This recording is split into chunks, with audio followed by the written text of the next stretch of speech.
China, el Gran Reino, es una civilización que se remonta a más de 3.500 años atrás.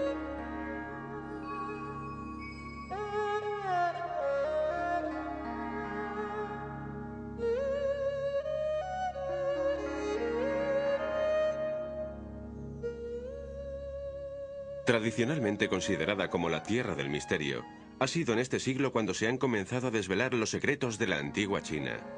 Increíbles descubrimientos arqueológicos ofrecen una comprensión más amplia a las generaciones más jóvenes.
Civilizaciones antiguas.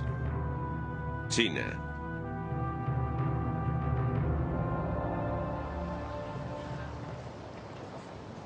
A cualquiera se le perdonaría que pensara que esto es Shanghái o Saiyín. De hecho, es el Chinatown de Londres.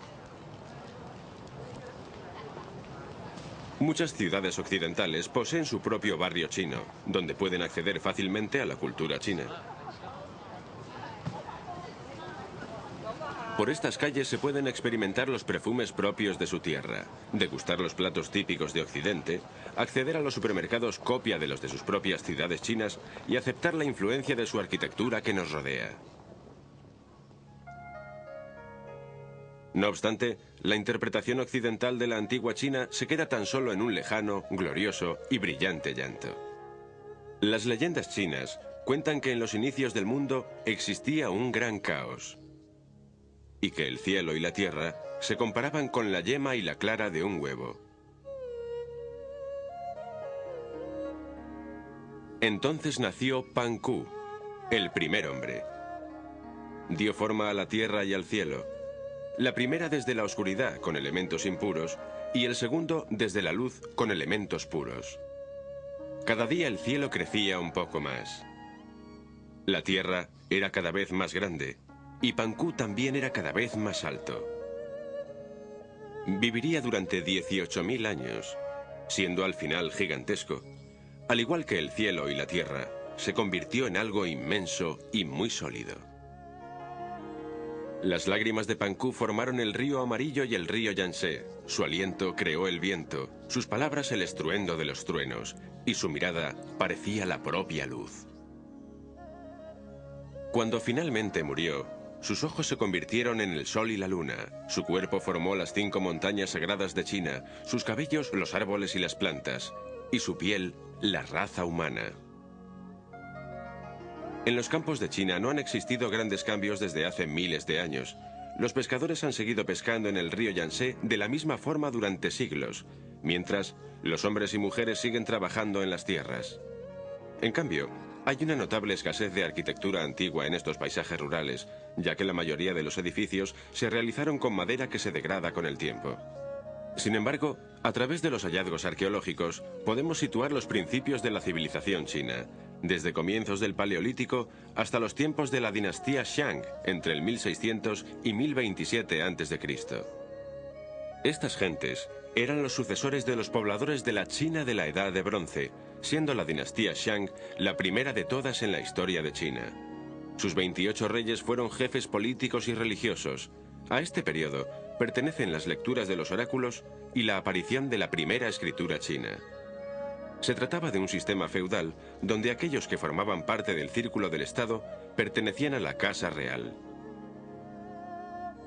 La dinastía Zhou discurre desde el año 1027 hasta el 771 a.C. Los Zhou eran un clan seminómada del noroeste de China y conforme se fueron desplazando hacia el sur, tomaron contacto con lo que entonces era China y los reyes Shang. Al cabo de 2 generaciones, los Shang fueron reemplazados.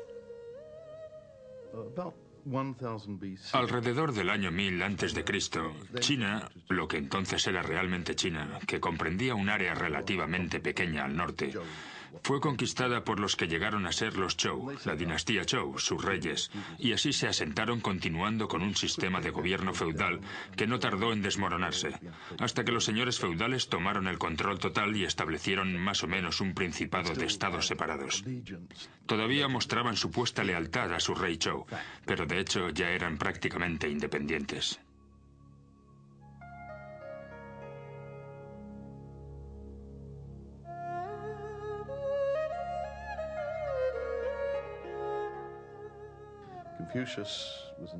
Confucio fue un astuto defensor del feudalismo y, desde luego, provenía de la clase gobernante.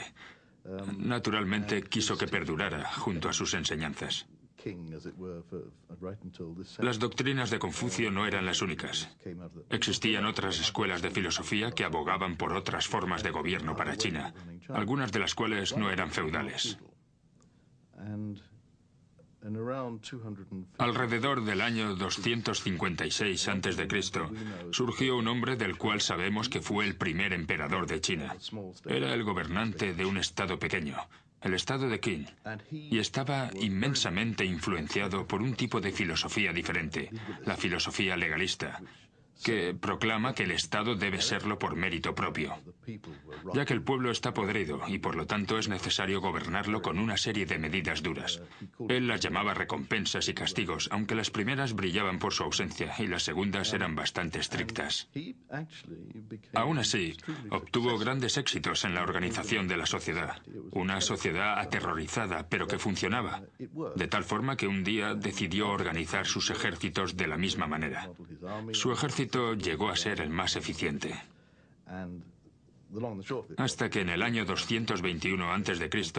decidió conquistar el resto de los estados de China y se proclamó hombre grande, haciéndose llamar el primer emperador de China.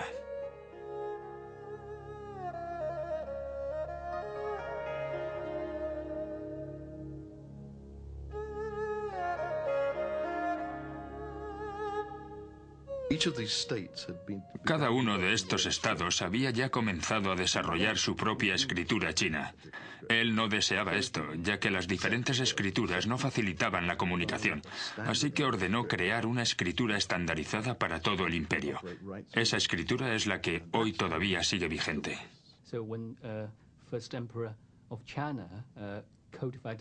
El primer emperador de China codificó el idioma y prohibió el uso de cualquier otra escritura. Hoy en día, a través de la arqueología, hemos descubierto todas las claves que nos muestra aquella escritura, o escrituras, ya que antes de la estandarización del primer emperador de China, eran de una gran diversidad.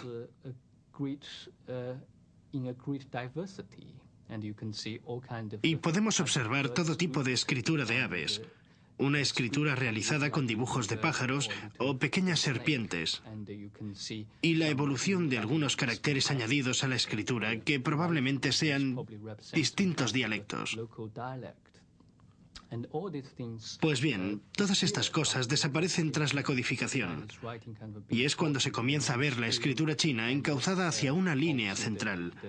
A partir de entonces es tratada como una lengua oficial, algo sagrado y que nadie puede cambiar. Es algo difícil de imaginar para la gente acostumbrada al inglés u otra lengua europea, pero la escritura china no depende de los sonidos de las palabras. Es bastante similar a nuestro sistema numérico. El número 8 puede ser pronunciado 8 si hablas inglés, 8 si eres hispano, 8 si eres alemán. Pero el símbolo es el mismo para todos ellos. Y eso mismo le ocurre a los caracteres chinos. Todos esos caracteres son como números. Son símbolos creados como ideas. No están conectados a la forma de pronunciación. Así que, aunque en todo el imperio la gente hablaba lenguas distintas, escribían todos lo mismo, creando una unidad. Tenían un significado pleno a lo largo y ancho de todo el imperio. El primer emperador, cuyo título completo era Qin Shi Huangdi, se autoproclamó emperador en el año 221 a.C. Antes de ocupar los otros estados de China, era el rey Cheng de Qin, en la parte noroeste de China. Subió al trono en el año 246 a.C. a la temprana edad de 13 años, pero las cosas iban cada vez peor. El hombre que se hizo cargo entonces de Qin fue el tutor de Cheng, un ministro llamado Lu Pu Wei. En el año 238 a.C., la propia madre de Cheng era sospechosa de estar envuelta en una trama en contra del joven rey. Cheng se enfrentó a los rebeldes, destituyó a Lu Pu Wei y se vio obligado a arrestar a su propia madre. Incapaz de confiar en ella, el rey Cheng se convirtió en un desconfiado, y quizá por eso llegara a establecer unas reglas tan duras. Cheng es descrito por uno de sus oficiales como un hombre de nariz grande, ojos rasgados, con el pecho de un ave de rapiña y la voz de una hiena, muy poco agradecido y con la mente de un tigre o un lobo. Normalmente se comportaba bien con sus hombres, pero al intoxicarse con el éxito, les convirtió en sus víctimas. Esta pintura es un dibujo despiadado de quien fue el primer emperador. Preparó al estado de Qin para reunificar todas las tierras de China bajo un solo emperador, él mismo. Todos los hombres de Qin debían dedicar sus vidas al servicio militar, y los diferentes rangos entre la nobleza fueron erradicados. El poder provenía de una única fuente. Abolió el sistema feudal por completo, es decir, abolió la clase hereditaria. Y China se convirtió en una sociedad donde se ascendía de acuerdo a los méritos y a la habilidad. Con el fin de gobernar el Estado de forma eficiente, estableció fuertes medidas de centralización, creando desde el principio una buena red de comunicaciones y desarrollando un buen sistema viario. Los caminos partían desde la capital en Xianyang y discurrían rectos hacia afuera, creando una estrella hasta los rincones más lejanos del imperio. Estableció una defensa para el nuevo Estado que había creado. Y la forma más eficiente de defenderlo de ataques extranjeros era impidiendo el acceso desde fuera. Todos los enemigos de China, una vez que podamos imaginarnos un concepto de lo que era China, todos los enemigos provenían del norte y mandó construir la Gran Muralla China. La Gran Muralla es hoy una de las 7 maravillas del mundo. Una construcción asombrosa a lo largo de más de 5.000 kilómetros, desde el este de China hasta el desierto del Gobi, con alturas superiores a los 7 metros. Se construyeron torres de vigilancia en las rocas altas y montaban guarniciones en los márgenes de los bancales de los ríos para acomodar a los constructores de la muralla. Algunos tramos de la muralla ya existían antes. Los habían construido distintos estados que lucharon entre sí. Y de esa forma se defendieron, para más tarde unirse creando esta gran muralla que va desde el mar en el este hasta el desierto en el oeste. Eso ayudó a salvaguardar a China de los ataques del norte, y quizá pensaron que así lograrían la paz en el interior. Una antigua leyenda china cuenta que la señora Meng Qiang, habiendo escuchado que su marido había muerto trabajando en la muralla, viajó 17.000 kilómetros para encontrar sus restos y darle un entierro digno. Cuando llegó a la muralla, pasó varios días en busca del cuerpo, pero sin resultado alguno. Así que se tumbó allí mismo y comenzó a llorar. Los muros se conmovieron tanto que una parte se abrió, dejando al descubierto los restos del esposo. Tendemos a imaginarnos al emperador. Aquí en Occidente, viéndolo desde fuera, tendemos a verlo como alguien importante, inmensamente inteligente y con normas claras. La edificación de aquella gran muralla, al menos en cuanto a los chinos les concierne, incluso hoy en el siglo XX, fue un suceso terrible. Nosotros lo admiramos como un triunfo de la mano del hombre. Es la única edificación realizada por las manos del hombre que se puede observar desde la luna. pero está construida a través de terrenos inhóspitos. El coste de la construcción fue enorme, pero el de vidas humanas fue horrible. Muchos hombres murieron, y los chinos han heredado de aquellos la creencia de que el enterramiento de gente bajo los muros convierte a estos en algo más duradero y fuerte. Que esa creencia existiera antes del primer emperador no se sabe, pero sí es cierto que existe ahora.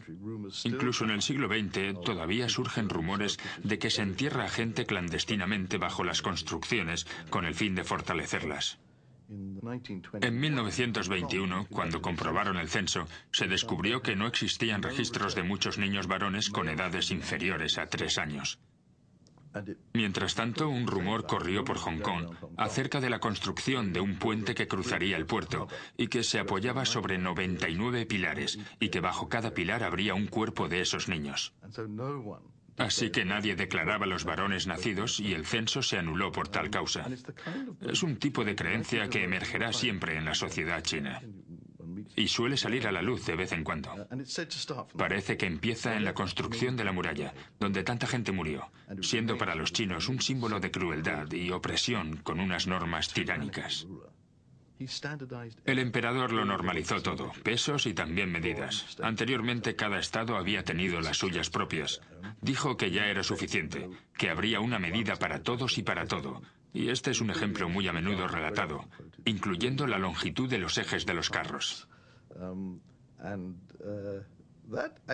Definitivamente eso no era una estupidez. Tenían un sistema viario maravilloso, pero no hablamos de caminos asfaltados. Eran vías rudimentarias y en época de lluvias el carro creaba unos surcos y a menos que todos tuvieran la misma longitud de eje, una parte del carro podría levantarse demasiado y con un poco de mala suerte lo más normal era que tuvieras un accidente y entonces se bloquearía continuamente el sistema de comunicaciones creado. Estandarizó el sistema monetario, mientras que cada uno había acuñado ya sus propias monedas antes. Intentó hacer todo absolutamente conforme y de acuerdo a lo que él quería. El primer emperador de China logró unificar todo el imperio, creando una noción de unión. Abarcaba toda la población china que vivía en un área muy amplia, desarrollando sus propias costumbres locales, maneras de hablar, incluso diferentes sistemas políticos locales. Pero se logró inculcar la idea de que China era un todo, una unidad, y que debía por lo tanto poseer un gobierno central unificado. Y así permanecería para siempre desde entonces. El punto débil del primer emperador era su miedo a la muerte. Sufrió al menos 3 intentos de asesinato. Se autodenominó el hombre más importante de la historia china. Aunque solo siendo inmortal, podría lograr sus propósitos de perpetuidad de su reino en la tierra. Por eso, sus obsesiones sobre la muerte eran tan profusas como sus palacios y sus murallas. Murió en el año 210 a.C., cuando visitaba las provincias del este, viajando por el río Yangtze y las costas del Mar Amarillo. Había tenido un sueño en el que luchaba contra el dios del mar, y este le advirtió que si deseaba de verdad ser inmortal, debía matar un pez gigante con una ballesta.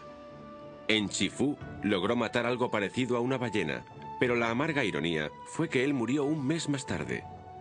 Su gran consejero, Li Su, y otro asesor, temerosos de perder a su vez sus propias vidas, encubrieron su muerte ocultando su ataúd. Esto les dio tiempo para cumplir el deseo de su emperador, dejar el imperio a su segundo hijo. Las noticias de la muerte del emperador salieron a la luz tras la vuelta a la capital, Xianyang. Finalmente, fue enterrado en el monte Li, en el lugar donde había construido una enorme tumba. El primer emperador de China fue estudiado por primera vez en los libros de los archivos de los grandes historiadores de Shiji. Y su vida está descrita con gran detalle. Se describe a su familia y también sus grandes logros, su funeral e incluso el proceso de la construcción de su gran tumba. Suma Qian fue un historiador que vivió más de 100 años después de la muerte del primer emperador y recopiló los Shi-Chi, o archivos históricos, que describen cómo se construyó la tumba. El rey Cheng aún no era emperador cuando reclutó a más de 700.000 hombres para trabajar en su mausoleo del monte Li. Vertieron cobre molido para cubrir la parte interna de la tumba y llenaron la cámara principal con maquetas de palacios, torres y edificios oficiales, así como de utensilios, piedras preciosas y objetos personales. El río Yangtze y el Mar Amarillo fueron representados con mercurio y lograron activarlos de forma mecánica. Las constelaciones estelares fueron pintadas en la bóveda y sobre el suelo existía una representación de la Tierra.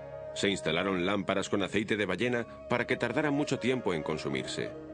La actual tumba, a varios metros de profundidad bajo un montículo, está en proceso de estudio para su conservación, así que la magnitud del interior solo podemos imaginarla por ahora. Hoy en día, el montículo está totalmente cubierto, pero en el año 210 a.C., un muro al descubierto cerraba el interior con puertas a ambos lados y otro muro protegía al primero. Se cree que se construyeron como medida de seguridad para proteger la tumba de posibles robos. Y en algún escrito se describe la instalación de ballestas que se dispararían automáticamente contra cualquier intruso. Los fosos en los que se encuentran los famosos soldados de terracota del primer emperador están situados 1,5 kilómetros al este de la tumba.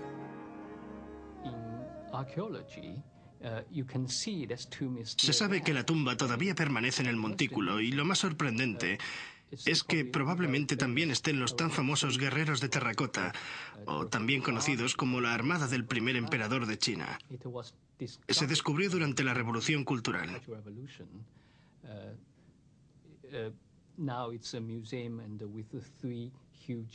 Ahora es un museo con los 3 fosos inmensos llenos de figuras de terracota de la altura de un hombre, o incluso más altos.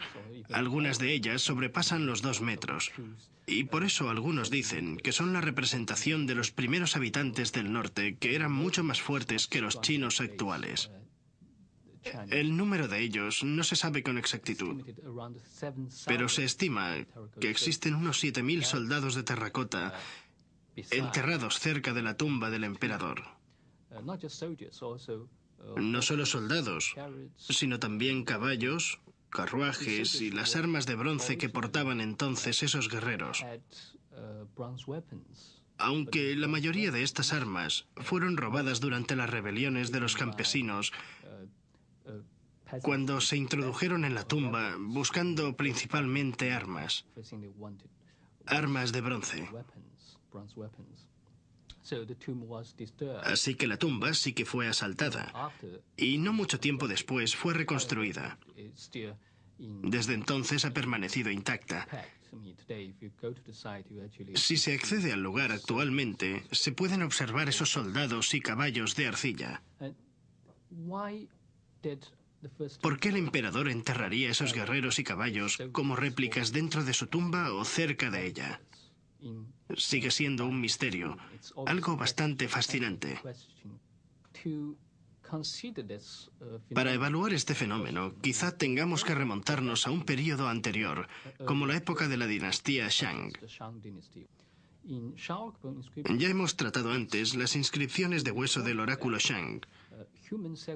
Dichas inscripciones dejan patente que el sacrificio humano era bastante frecuente. El número de ellos podría variar desde unos pocos centenares hasta millares. No puedo decirlo con exactitud, pero quizá millares de hombres sacrificados. Eran decapitados y enterrados alrededor o en el interior de las tumbas de los reyes.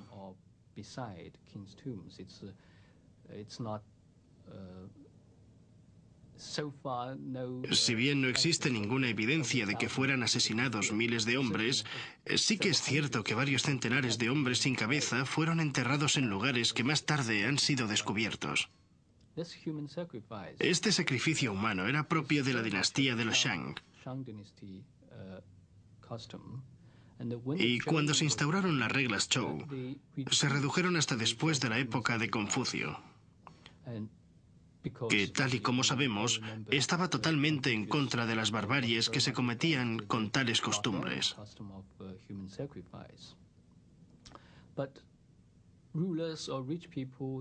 Pero los mandatarios o la gente rica no nos dejaron el más mínimo indicio sobre tales sacrificios humanos, sino todo lo contrario. Fue la gente de los poblados la que realmente comenzó a realizar las réplicas hechas de arcilla o madera, tal y como hoy se pueden observar en las tumbas chinas. Más tarde fue el primer emperador de China, quien al mismo tiempo que construían su tumba, estando él en vida, comenzó a su vez a fabricar su armada de terracota para guardarla en su panteón.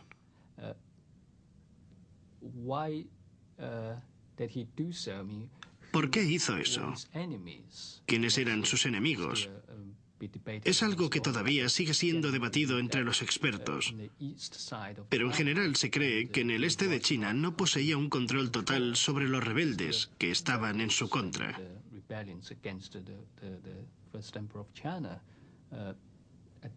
Y quizá pensó que su preocupación terminaría creando sus guerreros gigantes de terracota para que le defendieran en una vida posterior. El arte chino podría relacionarse con la dinastía de los Qin, aunque fue la dinastía de los Han la más importante en descubrimientos arqueológicos. Esta dinastía surgió tan solo 4 años después de la muerte del primer emperador, tras un periodo de guerra civil. La dinastía Han de Occidente se instaló desde el año 206 a.C. hasta el año 8 después de Cristo y fue seguida por la corta dinastía de los Qing entre los años 9 y 23 después de Cristo. A su vez, esta fue reemplazada por la dinastía Han Oriental entre los años 24 y 220 después de Cristo, por lo que estamos visualizando un periodo aproximado de 400 años. Durante la dinastía de los Han se desarrolló un importante periodo de arte chino y transcurrió un gran periodo de su historia. Más o menos el ciclo de dinastías que continuaron ininterrumpidamente hasta los inicios del siglo XX proceden de la base de la dinastía de los Han, que se desarrolló entre los años 200 a.C. y 200 después de Cristo aproximadamente. Y miles de tumbas de la dinastía han ido siendo descubiertas a lo largo del tiempo. Ese es el material que nos deja entrever no solo las grandes creencias de los Han acerca de la muerte y la vida posterior, sino también aspectos y actividades de la vida real y lo que consideraban como aspectos más importantes de su día a día. Uno de los hallazgos más espectaculares fue una serie de tumbas en Xinsai, en la provincia de Hunan, en la China central. Sus montículos en general poseen de 16 a 20 metros de altura. En una de las 3 tumbas fueron hallados juntos, ligeramente sobrepuestos, unos ataúdes que consistían cada uno de ellos en un foso profundo, excavado por hombres desde la parte superior del montículo y que bajaba hasta el nivel del suelo, incluso un poco más. Tenían una magnífica y pesada estructura de maderos, que formaban un compartimento central para la tumba, donde se depositaban los ataúdes que se disponían en forma de nido. Y 4 espacios más en la parte superior e inferior, con 2 laterales que contenían otros materiales. Todos los elementos eran envueltos concienzudamente con sacos de tela, finalizando en flecos y, a su vez, protegidos con pedazos de bambú. Y todo el conjunto sellado con una gruesa capa de carbón y por otra de arcilla blanca, que lograban mantener todo ello impermeable. Este era un método común de enterramiento en esta zona concretamente. Y hasta el principio de este siglo, las tumbas de esta zona han ido siendo descubiertas en perfectas condiciones. Aunque se hayan realizado hallazgos de algunas de ellas bastante primitivas, donde existe algún tipo de descomposición, incluso de mujeres que fueron enterradas allí. En la cámara de los 3 ataúdes, se cree que el elemento que se depositó en último lugar en la tumba pudiera ser un estandarte de seda, el cual fue plegado y colocado sobre el ataúd situado en la parte más profunda y que contenía el cuerpo de una mujer. Se asemeja a un estandarte funerario que podría haber sido mostrado durante la procesión hasta la tumba, y que representa a la mujer misma junto a sus siervos en el centro, y la transformación de ésta en un espíritu celestial con cuerpo de serpiente en la parte superior de la pintura.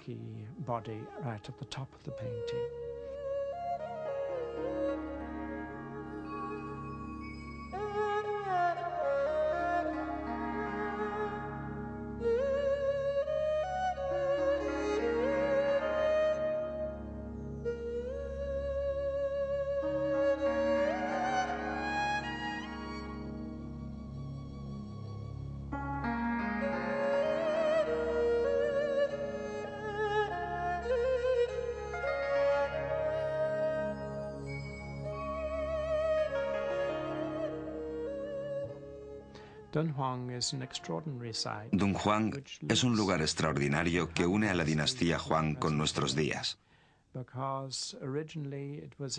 ya que fue en los inicios, durante el año 111 a.C., cuando el emperador bélico Wu Di intentaba consolidar su poder, expandiéndose desde el oeste hasta el este.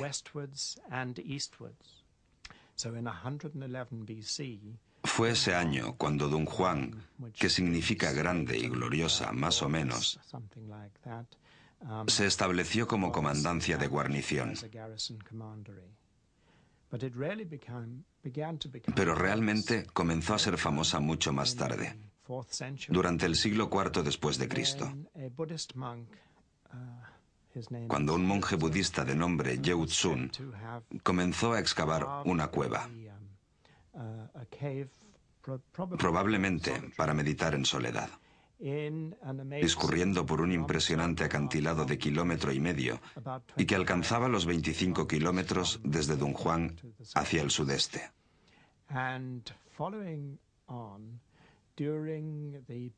A partir de ahí, durante el periodo de las dinastías del norte, hablamos de los siglos V y VI después de Cristo y los siglos posteriores, las cuevas iban siendo cavadas en Dunhuang una tras otra fuera del acantilado,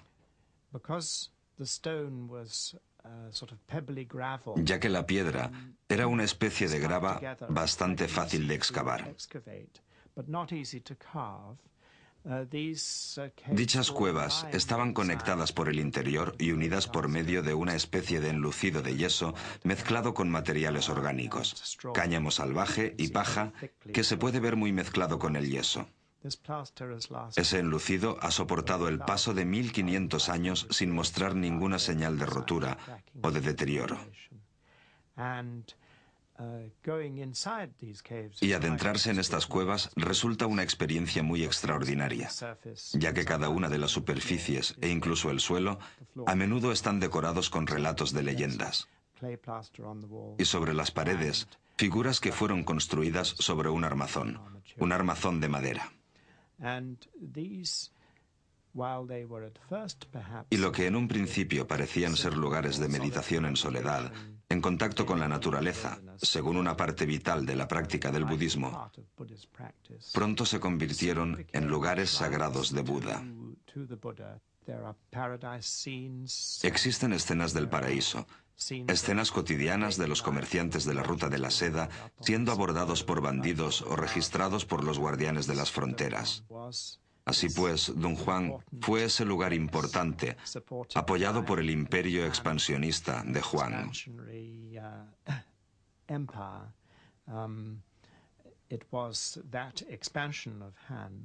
Fue esta expansión de Dunhuang la que propició la ruta terrestre hacia Asia Occidental y llegó a ser una importante vía de comunicaciones y de influencias transculturales.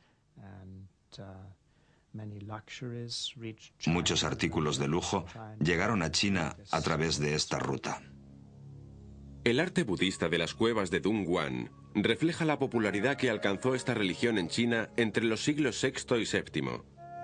No desplazó a ninguna religión de las ya existentes, sino que las envolvió y dio forma, creando un carácter de equilibrio y armonía.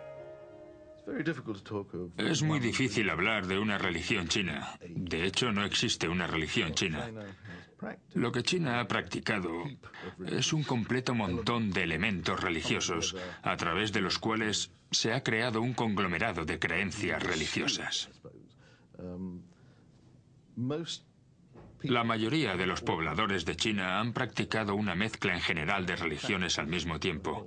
Se podría incluir el budismo, que proviene de la India y que llega a China hacia el primer siglo después de Cristo, en algún momento no muy lejano a la aparición de la figura de Cristo, ganando aceptación de forma rápida en China, pero llegando a ser sustituido en un proceso posterior.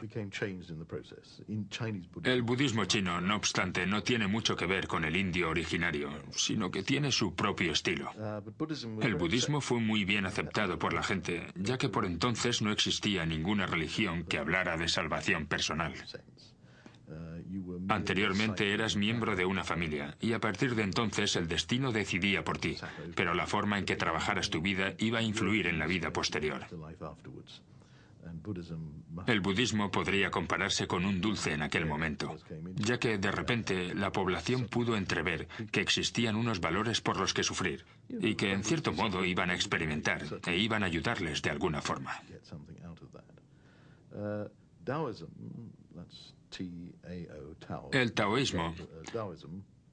El taoísmo era una filosofía china que fue muy popular durante la época de Confucio y los legalistas. El taoísmo llegaba a los corazones de los chinos. Una especie de filosofía naturalista que se basa en afirmaciones como: la naturaleza realmente no ejerce cambios. La naturaleza simplemente existe. Y los hombres, si quieren ser felices, deben conformarse con lo que es la naturaleza. Y eso significa que no deben hacer nada más. Es una especie de filosofía hippie. No tenías que preguntarte de dónde provenía tu dinero, simplemente que de alguna forma lo había. Y es cierto que atrajo a los chinos de tal forma que se creó un movimiento que intentaba ser todos con la naturaleza, y que lo mejor que se podía esperar era llegar a ser uno con la naturaleza, que era lo que propugnaba el taoísmo. Este intento de comunicación con la naturaleza les condujo a extraños caminos, porque vieron que la búsqueda de la eternidad era el fin. Así que comenzaron a buscar el elixir de la vida. Comenzaron a buscar fórmulas para convertirse en inmortales. Y algunos de esos caminos eran tan extraños como la búsqueda de piedras filosofales y todas esas cosas. Pero era obvio que hicieran lo que hicieran, utilizaran la técnica que utilizaran, sea cual fuere la medicina que intentaran inventar, al final acababan muriendo igual. Cuando el budismo llegaba a China, no mucho más tarde del cristianismo, el taoísmo tuvo sus propias reacciones. Empezaron a separar el cuerpo del alma, convirtiéndolo en una religión. Ya que el cuerpo no podía vivir por siempre, quizá el alma sí que podía perseverar. Y así es como se convirtió en religión. También comenzaron a practicar el culto a los antepasados, un culto al estilo chino que consistía en crear una cadena desde el padre al abuelo, al bisabuelo, y así dentro de la cadena de los varones hasta los más remotos, como si de dioses se tratara, con la creencia de que esos antepasados velarían durante la vida terrenal. De alguna forma es una especie de religión negativa, ya que si no se adoraba a los antepasados, las almas sufrirían dificultades en la vida posterior. Pero también existe una parte positiva, y era la creencia de que los antepasados tenían un interés natural en el bienestar. Y como recompensa al culto, harían lo posible para asegurar que la vida terrenal fuera la mejor. Se trataba de la religión familiar, y la familia era muy importante para los chinos, y todavía lo es hoy en día.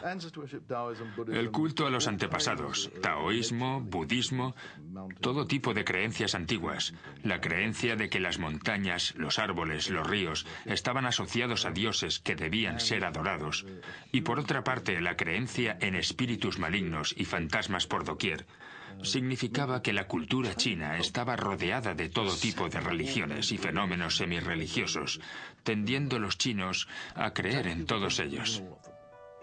La ruta de la seda hacia China no solo servía para recoger las influencias culturales y religiosas del budismo, también sirvió de vía comercial con otros países. Fue usada principalmente para comercializar la seda a través de Persia y más tarde hacia Europa. El tiempo de grandeza del Imperio Romano tuvo unos límites más o menos comunes con China, y la seda se comercializó a través del imperio en tiempos de Cristo. Los romanos conocían la seda, sabían que provenía de China. Existen algunos relatos realmente extraños acerca de cómo se obtenía la seda, algo así como el árbol de espagueti. Cuentan que el árbol producía esa cosa que ellos luego unían por medio de cosidos. El comercio con China lo realizaban por tierra a través de la ruta de la seda, introduciéndose en Persia y luego en Europa. Pero no fue un asunto considerado positivo por los chinos. Realmente no lo querían. Deseaban ser autosuficientes. Y en los últimos años hemos podido ver la misma tendencia cuando han actuado una y otra vez con firmes medidas, intentando mantener el país aislado del resto del mundo. Y así ha sido hasta los años 80, con pequeños intentos de mejoras por parte de algunos emperadores más comprensivos que han intentado establecer un comercio exterior. El comercio iba cambiando. Llegaba seda, por supuesto. Y más tarde, hacia el siglo VIII o IX, se introdujo el té. El té tiene un valor enorme, no solo porque a la gente le gusta su sabor, sino también por sus propiedades para el cuidado de la salud. Los beneficios sanitarios de un país bebedor de té son enormes, porque hay que hervir el agua para poder beberlo. Sabiendo esto, los chinos empezaron a darle importancia. El té no fue conocido en China hasta la dinastía Tang, en el año 600 después de Cristo, cuando se introdujo a través de la India.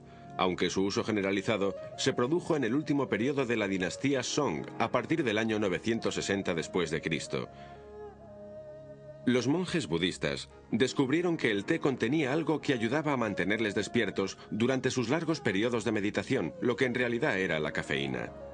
Una leyenda china cuenta que el monje budista Bodhidharma se cortó los párpados para poder mantenerse despierto mientras meditaba. Estos cayeron al suelo, donde crecieron dos arbustos de té. Las hojas de aquellos arbustos tenían la misma forma que sus párpados. A través de los años, los chinos han utilizado una arcilla roja con la que moldean delicadas teteras que, según dicen, mejoran el sabor del té. El peor de los problemas era que no querían nada del mundo exterior, por lo que no se podía comercializar con ellos, hasta que en los siglos XVII y XVIII se iniciaron los primeros intentos. En el siglo XIX la demanda de productos chinos aumentó, y la forma de pagar dichos productos era con plata. Hubo un momento de escasez de plata en Occidente, debido a que toda la plata se entregaba al mercado chino. Finalmente se les intentó pagar con opio, pero esa es una historia muy distinta y nos lleva hasta una época mucho más reciente, casi hasta 1997, con la entrega de Hong Kong a China. Un Hong Kong que fue fundado durante el auge del comercio de opio en 1842. En la China actual, todavía resuenan los ecos de su historia milenaria. Cada parte de la vida china está impregnada de influencias de sus antepasados, y el orgullo chino por su cultura ha asegurado que la historia y las leyendas aún permanezcan vivas. Uno de los ejemplos más conocidos es el de la ópera de Beijing, que se alimenta de las raíces del drama chino, una forma tradicional de entretenimiento que se remonta 900 años atrás y que aún perdura. La primera representación tuvo lugar al inicio del periodo Song, en el año 960 después de Cristo. A las representaciones chinas se les llama óperas porque la música es uno de los elementos más importantes, aunque guardan poca similitud con la ópera occidental. La ópera de Beijing se formó a inicios del siglo XIX, cuando el emperador Qianlong ordenó que se crearan grupos de ópera de toda China y se reunieran en Beijing para que las representaran en su fiesta de cumpleaños. Inevitablemente, algunos grupos se quedaron en la ciudad y formaron una nueva compañía. y por lo tanto surgieron variaciones en la combinación de la música, la danza, el mimo y la acrobacia. El espectáculo es familiar y las historias son relatos basados en acontecimientos históricos y del folclore. Los personajes son bidimensionales, simbolizan las virtudes y los vicios que nos afectan en la vida diaria. Los 4 personajes principales se identifican por unos maquillajes y vestidos tradicionales. El papel del varón, o Sheng, el papel femenino, o Tang, la cara pintada, o Xing, y el payaso, o Chou. La actitud china de equilibrio y armonía se refleja en todas partes, incluso en la arquitectura, sobre todo en las casas con patio. El espacio entre los laterales del patio es tan importante como el interior del edificio, un contraste basado en la contradicción entre el interior y el exterior. La orientación en la construcción del patio se basa en un eje norte-sur. El cabeza de familia vive en el sector superior más al norte.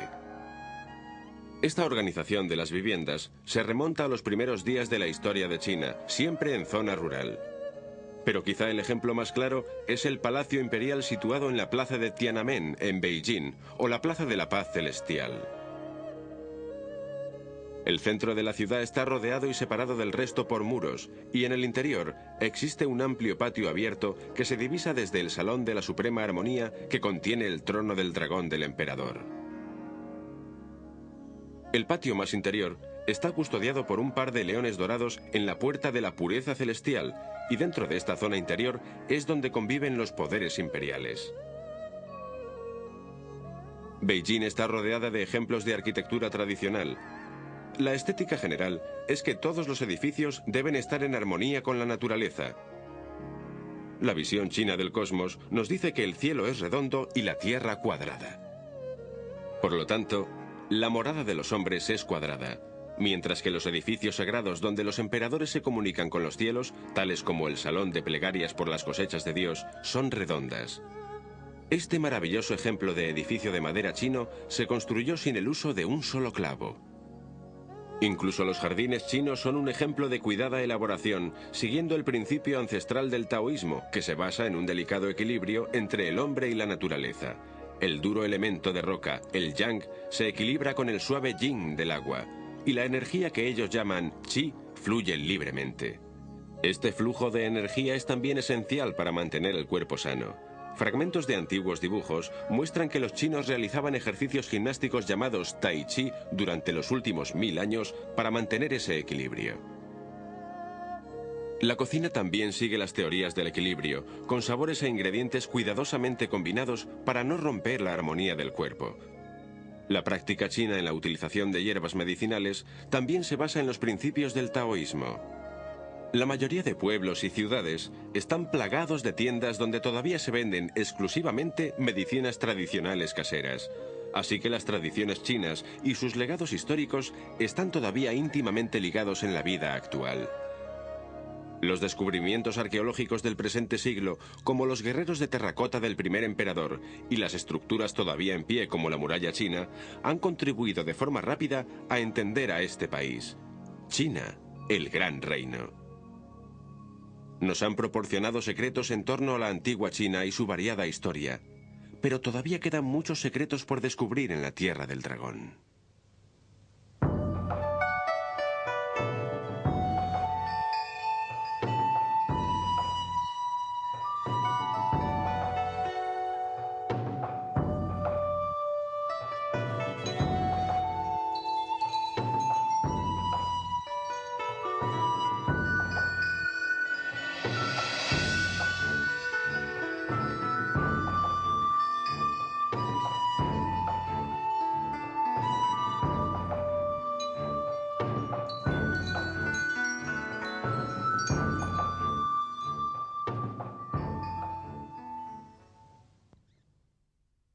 Del Círculo del Estado pertenecían a la Casa Real.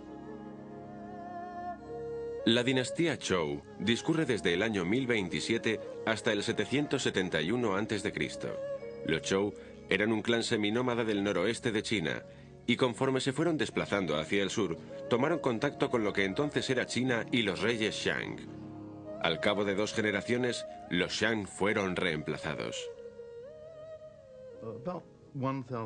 Alrededor del año 1000 a.C., China, lo que entonces era realmente China, que comprendía un área relativamente pequeña al norte, fue conquistada por los que llegaron a ser los Zhou, la dinastía Zhou, sus reyes, y así se asentaron continuando con un sistema de gobierno feudal que no tardó en desmoronarse, hasta que los señores feudales tomaron el control total y establecieron más o menos un principado de estados separados. Todavía mostraban supuesta lealtad a su rey Zhou, pero de hecho ya eran prácticamente independientes.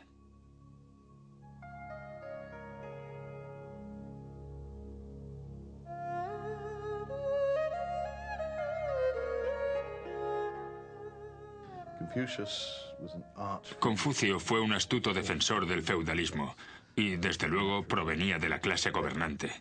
El río Yangtze, su aliento creó el viento, sus palabras el estruendo de los truenos, y su mirada parecía la propia luz. Cuando finalmente murió, sus ojos se convirtieron en el sol y la luna, su cuerpo formó las 5 montañas sagradas de China, sus cabellos los árboles y las plantas, y su piel la raza humana. En los campos de China no han existido grandes cambios desde hace miles de años. Los pescadores han seguido pescando en el río Yangtze de la misma forma durante siglos, mientras los hombres y mujeres siguen trabajando en las tierras. En cambio, hay una notable escasez de arquitectura antigua en estos paisajes rurales, ya que la mayoría de los edificios se realizaron con madera que se degrada con el tiempo. Sin embargo, a través de los hallazgos arqueológicos, podemos situar los principios de la civilización china, desde comienzos del Paleolítico hasta los tiempos de la dinastía Shang, entre el 1600 y 1027 a.C. Estas gentes eran los sucesores de los pobladores de la China de la Edad de Bronce, siendo la dinastía Shang la primera de todas en la historia de China. Sus 28 reyes fueron jefes políticos y religiosos. A este periodo pertenecen las lecturas de los oráculos y la aparición de la primera escritura china. Se trataba de un sistema feudal donde aquellos que formaban parte acceder fácilmente a la cultura china.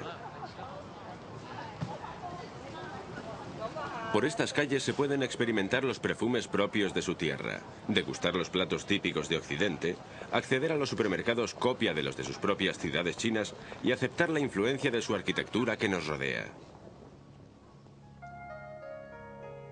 No obstante, la interpretación occidental de la antigua China se queda tan solo en un lejano, glorioso y brillante llanto. Las leyendas chinas cuentan que en los inicios del mundo existía un gran caos, y que el cielo y la tierra se comparaban con la yema y la clara de un huevo. Entonces nació Panku, el primer hombre. Dio forma a la tierra y al cielo.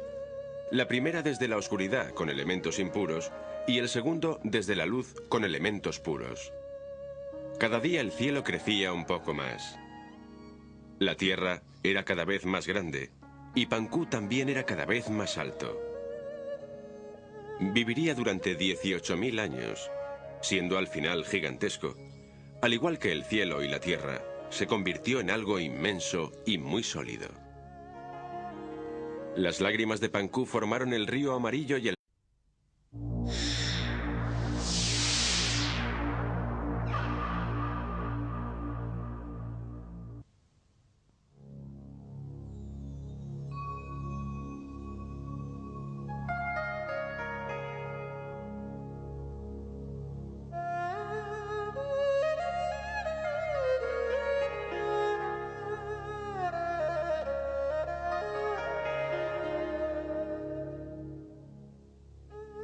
China, el Gran Reino, es una civilización que se remonta a más de 3.500 años atrás.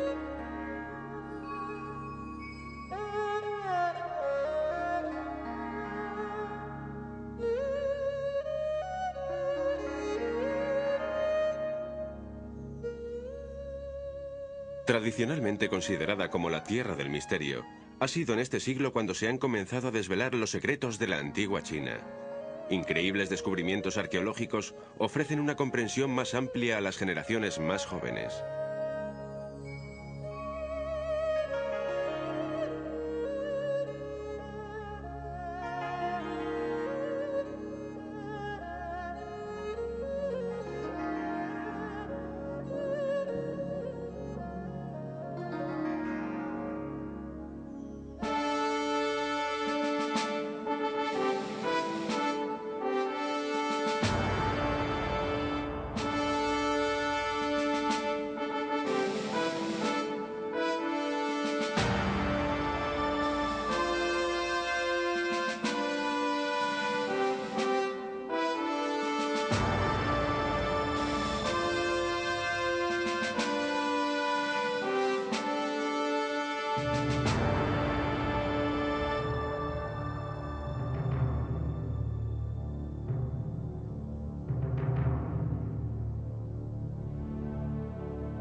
Civilizaciones antiguas.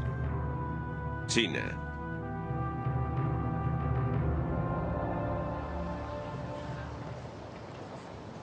A cualquiera se le perdonaría que pensara que esto es Shanghái o Saiyín. De hecho, es el Chinatown de Londres. Muchas ciudades occidentales poseen su propio barrio chino, donde pueden